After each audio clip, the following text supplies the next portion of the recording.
I'm gonna open this up just so you guys have an idea. So technically what this is supposed to do is replenish everything in your tank for you so that you don't have to do a water change technically. And everything from alkalinity, calcium, magnesium, all trace elements from what I have read.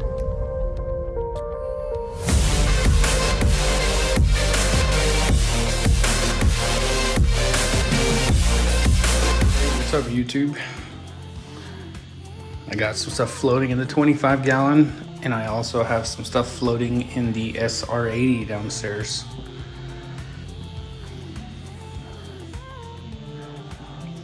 Give you guys a sneak at what's floating in here.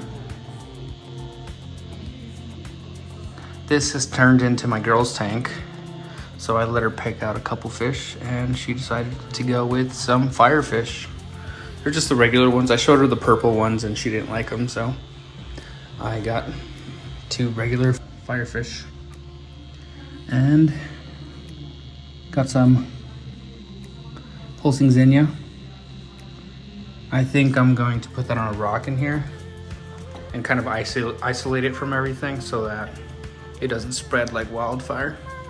I don't know what rock I'm gonna put it on yet, but I might just put it in a little corner. I think it's on a frag plug, so I might just put it here in the front on its own. And this is actually a Minimax carpet anemone. I think it's like a maroonish color, but it also has some green on the edges. I'll show it to you guys here in a bit once it opens up and gets settled in. I'm hoping that it sits right in front of Groot, like inside his hand. That would be pretty cool. So here I have some coral dip for some stuff that I have floating in the SR-80. And I wanted to try out these Sealab number 28 automatic replenishers. Let me know if you guys have used them. This is gonna be my first time using them. Obviously, this tank is not super packed with corals right now, so I'm thinking it'll be decent to replenish at least some minerals and keep my calcium, alkalinity, and everything kind of at bay. Because I don't plan on doing much water changes to the SR-80 because all I have in here is mushrooms, anemones, softies, and some fish. Here you guys can see I got quite a bit of corals.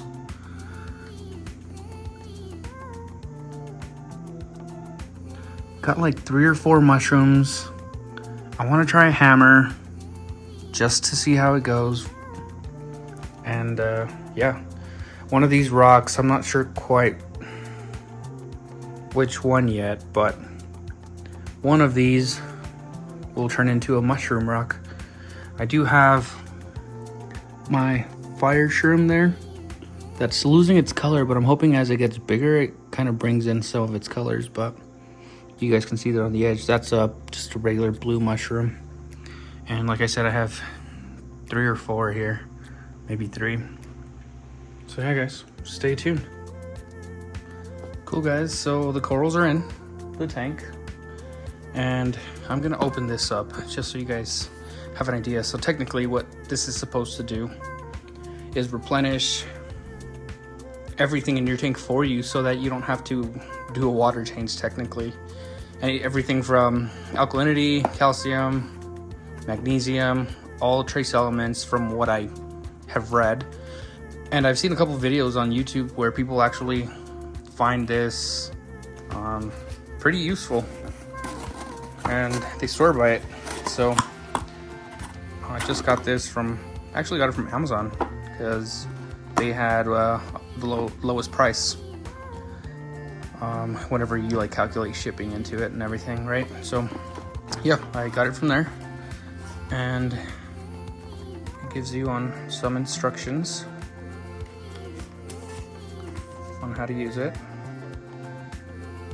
Dosage, recommended dosage is 3 or 4 blocks per 50 gallons of water. when the blocks are mostly dissolved, add a similar number.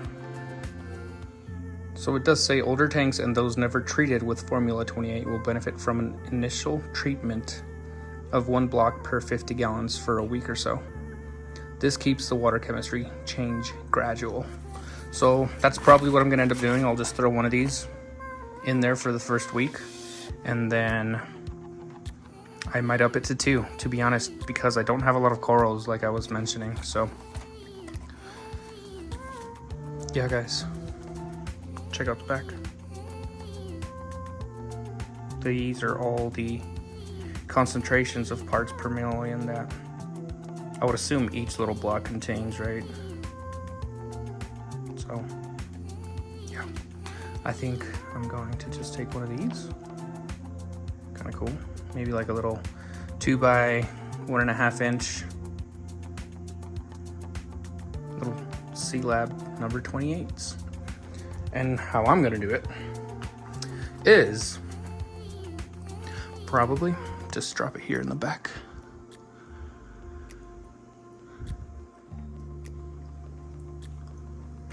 Where did it fall? Oh, right there.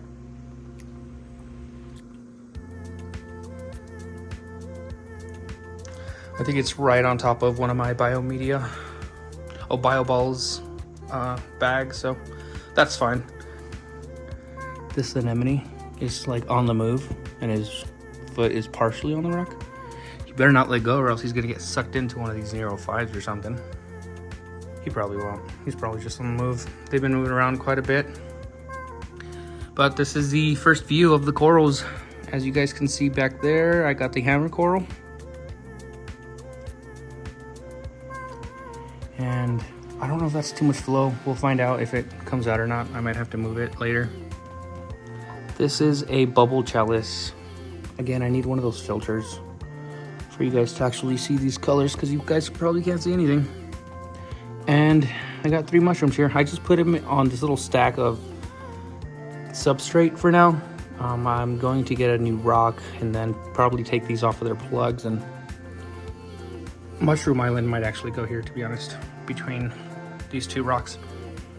But yeah, I'll take those off the plug and make sure they are doing all good. Cool, let's go release some fish into the 25 gallon. What is up, guys? I'm here at the 25 gallon. About to take this top off. Oh, I have some stuff in the back. And if I take the top off, they'll just fall in because their backs are full of water.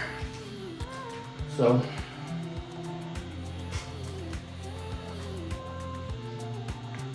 I'll just take these out for now, actually.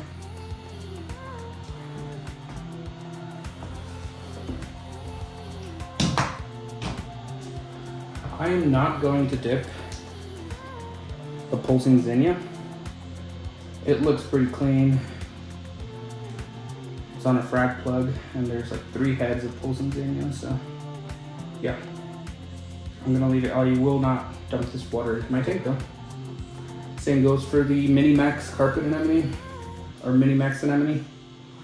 I don't know if they call these carpets, probably, but yeah, I'm not gonna dip those. I'm just going to open their bags and plop them in the tank. I will be back. All right, guys, going in first is the Mini-Max. It's all bunched up right now, so I don't know how that's going to work, but I'm gonna place it and hope it doesn't move. Might tuck it into the arm right here. There's some empty shells in here. Might take some of these empties out.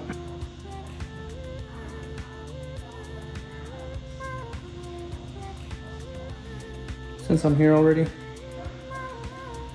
I used to use gloves when I would do this, but I stopped. I just make sure I don't wash my hands right before, because you don't want to introduce new chemicals into the salt water, right? So I just wash my hands and dry them, and that's about it. So these are all empty. I have a trash can right next to the tank, so I'll just plop them down in there. Let me go grab that other coral.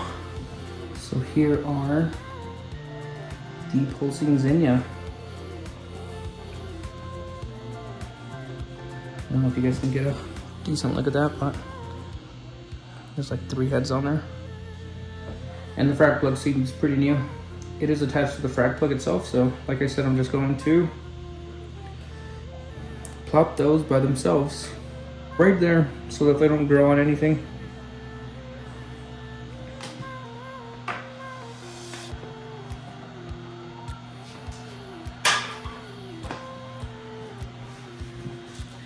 And the last thing I'll do is release those firefish into the tank.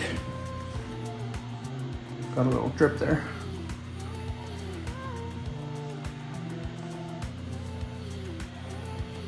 Always have to keep the fish tank clean.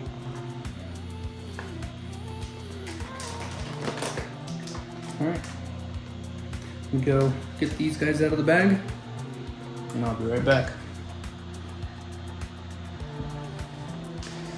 There these guys are.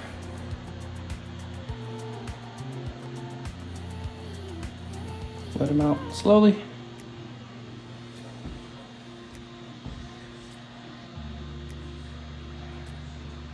So I do want to get the top on here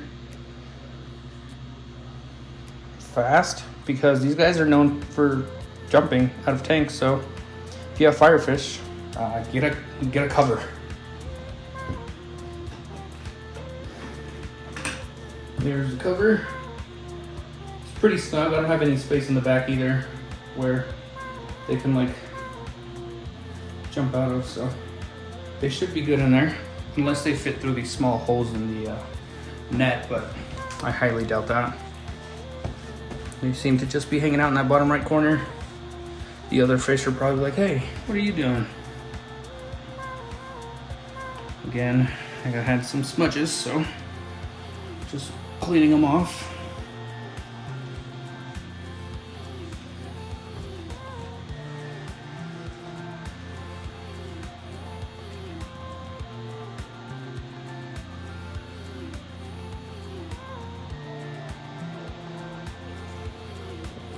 All right, guys, they are in. I might feed the tank right now just to get those other fish away from them and see if these guys want to eat too. Maybe. Maybe not. We'll see. I just need to keep an eye on that Mini-Max so that it doesn't go flying into my Nero 3 back there. All of these corals came from the same tank, I think, if I remember correctly. Anyways, I opened up each bag and I poured all of them in here, and this dip solution actually calls for 15 drops of dip 4X to 1 liter of aquarium water. So this container is about 1.5 liters of water and it's 3/4, so I'm guesstimating it was at least 1 liter of water. And I'm just going to sit here and wait for stuff to kind of fall off of these frags. Got 3 shrooms here, the hammer, and I think I got some sort of monopora. I'm not sure, I'd have to look at my receipts and whatnot, but check it out, guys. Do you guys see that snail? I think that's a stomatella, which they're decent for your tank, so I might keep it. I don't know, we'll see. I'll try to get a close-up. What do you guys think it is? Should I put it in my tank or no? Probably not, huh? Hey guys, so I've gone ahead and took them out of the dip. And there's a bunch of gunk in there. Who knows what all that is. But anyways, it's off. They are in my aquarium water now. They look a little bit cleaner. I made sure to give them like a good rinse inside of this water, so yeah. And that little stomatella snail is right there. Googled a couple pictures.